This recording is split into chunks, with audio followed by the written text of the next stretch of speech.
Okay, welcome back sa atong video. Sa previous na atong lesson, nag-discuss ta kung unsa nang ginatawag na staff. So as a review, we're going to discuss first a little bit. So a staff is made up of five parallel lines. Muna siya ginatawag og lines. Okay? Nga na siya number gikan sa ilalom. Okay? Na siya number gikan sa ilalom. This is the first line, the second line, the third line, fourth line, fifth line. So, pinakauna nga linya, ikaduha nga linya, ikatulong nga linya, ikaupat nga linya, ikalima nga linya. Yan, kani siya ginatawag ni siya og bar line. Kani siya ginatawag og J-clef. So, kani siya nga staff, ginatawag ni siya J-clef staff. So, karon discuss nato kung unsa nang mga lines and spaces. Nga mo na siya, diha ginabutang ang ato ang mga letter names.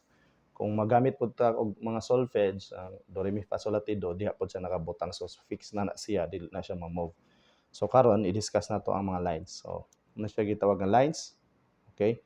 So in between or tungaan ning duha ka lines, mo siya mo siya gitawag og kuan kani diri. Ginatawag na siya og spaces. Okay? So gikan diri nga linya sa first line o sa second line, mo siya gitawag og first space. Okay? First space. And then second space. And then kani siya ginatawag og third space.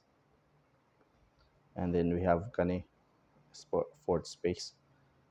O sige. Sa staff na ay lima ka lines. 1, 2, 3, 4, 5, and then napod tay apat ka spaces, upat ka spaces. So usa, duha, tulo, upat. Okay? So again, dira na nato ibutang ang atong mga notes. So I hope klaro ang lines and spaces. Again, mag-start gyud ka sa pinakailalom. So diri ka first space, second space, third space, fourth space. So kung mayon ko nga fourth space, automatic kani na dayon. Kung mayon po kung third space, so kani. Kung mayon kong second space, kani. Dili siya pwede nga mabali nga mag-start ka og first space sa babaw. Mag-start jud ka sa imong space nga ginatawag sa ilalom. Okay?